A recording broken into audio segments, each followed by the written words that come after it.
नमस्कार, आप देख रहे हैं न्यूज ऑन हिंदुस्तान और मैं हूं आपके साथ ज्ञान प्रकाश पांडे। हरिद्वार से बड़ी खबर आ रही है कि हर की पैड़ी पर निर्माण कार्यों के दौरान प्राचीन पैड़ियों के निकलने से लोग अचंभे में आ गए हैं। इस दौरान ब्रह्मकुंड के पास काम करने के दौरान पैड़ियों के नीचे पौराणिक पैड़ियां निकल आई हैं। पौड़ियों को जब पानी से साफ किया गया तो इन पर किसी अन्य भाषा में कुछ लिखा हुआ दिखाई दे रहा है। आपको बता दें कि इस वक्त कुंभ कार्यों की तैयारियां चल रही हैं। ज्ञात रहे कि हर की पैड़ी पर इस समय सौंदर्यीकरण का कार्य चल रहा है। इसी दौरान ब्रह्मकुंड के पास काम करने के दौरान पैड़ियों के नीचे से पौराणिक पैड़ियां निकल आई। इन पैड़ियों को जब पानी से साफ किया गया तो इन पर किसी भाषा में कुछ लिखा हुआ दिखाई दे रहा है। अनुमान लगाया जा रहा है कि यह पैड़ियां करीब 500 से 700 साल अधिक पुरानी हो सकती है। हर की पैड़ी चौकी प्रभारी अरविंद रतूड़ी ने बताया कि यहां पैड़ियां पुरातात्विक महत्व की हो सकती हैं। हालांकि इनकी प्राचीनता का पता जूलॉजिकल सर्वे ऑफ इंडिया ही लगा सकती है। हर की पैड़ी पर निकली इन प्राचीन पैड़ियों को देखने के लिए वहां पर लोगों का तांता लगा हुआ है। ज्ञात रहे कि हर की पैड़ी पर मानसिंह की छतरी का निर्माण 16वीं सदी में हुआ था, जबकि हर की पैड़ी का निर्माण विक्रमादित्य के कार्यकाल का बताया जाता है। अब यह जांच का विषय है कि जो पैड़ियां निकली हैं वह वास्तव में कितनी पुरानी है।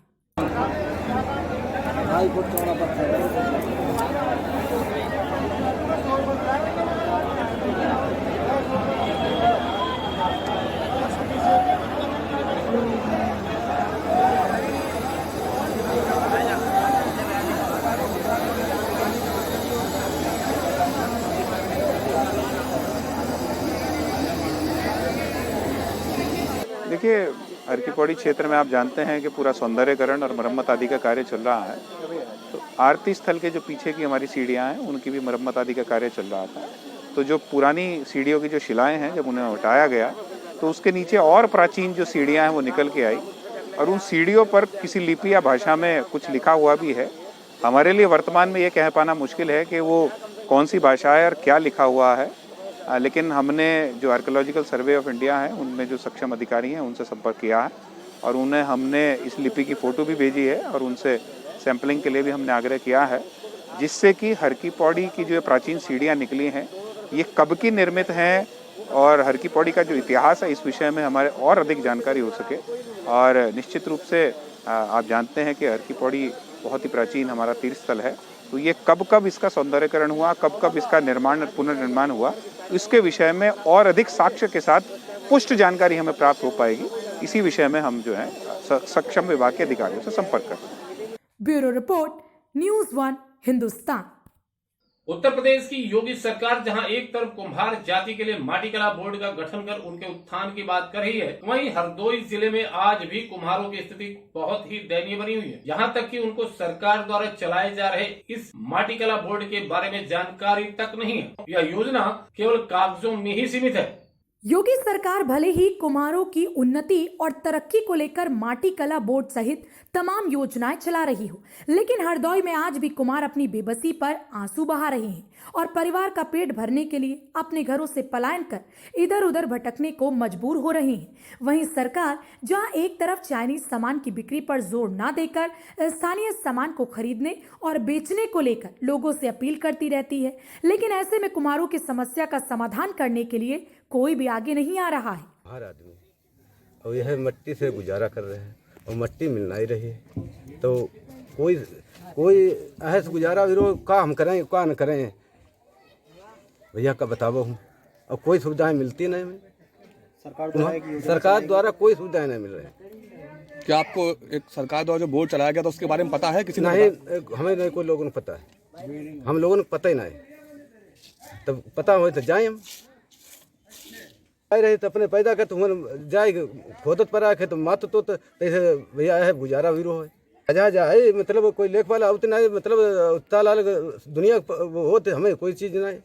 कुम्हारों का पैतृक काम जो कि मिट्टी के बर्तन और खिलौने बनाना है, जिसको बढ़ावा देने के लिए सरकार की तरफ से एक माटी कला बोर्ड का भी गठन किया गया, जिसके तहत कुम्हारों को सहायता देने की बात कही गई थी और बहुत जगह लेखपाल द्वारा फॉर्म भी भरवाए गए थे और उन्हें चाक सहित अन्य सामान देने की बात कही गई थी।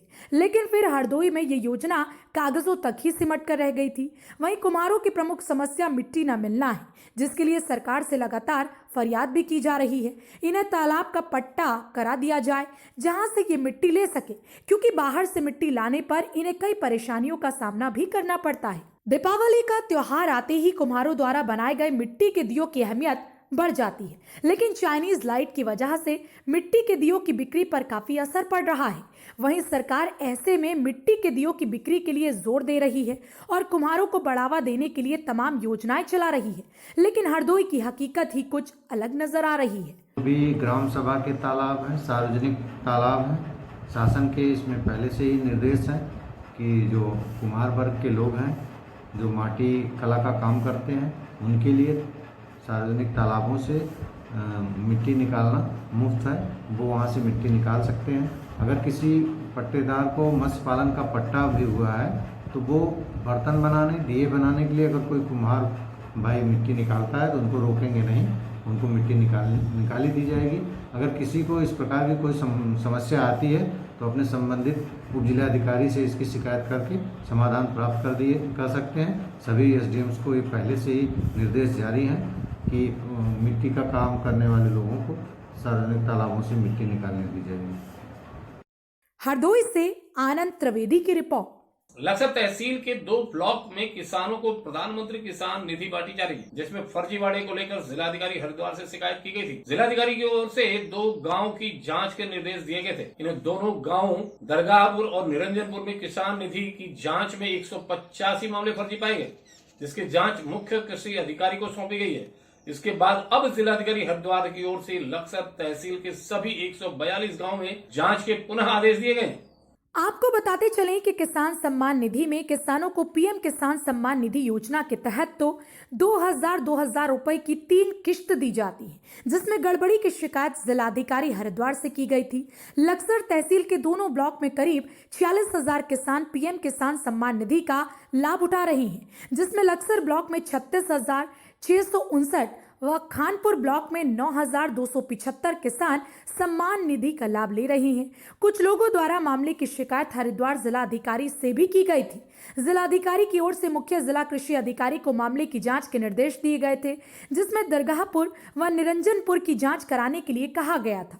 दोनों गांव की जांच के बाद जो नतीजे सामने आए वह बड़े ही चौंकाने वाले हैं। 2 ही गांव में 185 मामले फर्जी पाए गए हैं, जिसमें करीब 15 लाख का फर्जीवाड़ा सामने आया है। जो किसान सम्मान निधि का लाभ ले रहे हैं, उनमें दरगाहपुर गांव में 11 लाभार्थियों की कई साल पहले मौत हो चुकी है। 30 लाभार्थी ऐसे हैं जिनके पास जमीन नहीं है। 16 लाभार्थी अपनी कुल जमीन बेच चुके हैं। 6 लाभार्थी ऐसे हैं जो गांव में नहीं रहते। 29 मामलों में पति पत्नी दोनों ही योजना का लाभ ले रहे हैं, जबकि निरंजनपुर गांव में 71 लोगों का पता व मोबाइल नंबर फर्जी निकला है। 11 लाभार्थी मर चुके हैं, 14 भूमिहीन हैं, 3 सरकारी सेवक और 1 लाभार्थी सेवानिवृत्त होने के बाद योजना का लाभ ले रहे हैं। पीएम किसान सम्मान निधि योजना में इतने बड़े पैमाने पर फर्जीवाड़े में सरकारी महकमे में हड़कंप मचा हुआ है। सरकारी महकमे संदेह के घेरे में है। कहीं ना कहीं सरकारी महकमों में बैठे अधिकारियों की मिलीभगत के चलते इतना बड़ा फर्जीवाड़ा हुआ है।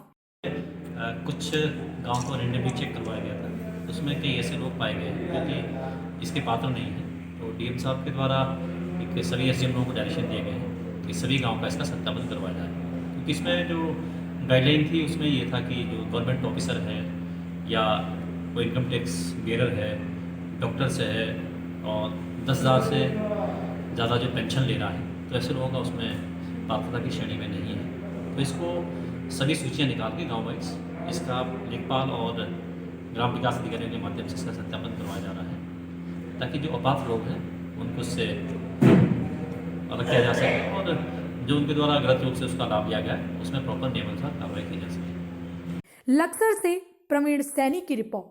समय हो चला एक छोटे से ब्रेक का। बने रहे न्यूज़ 1 हिंदुस्तान के साथ। नमस्कार।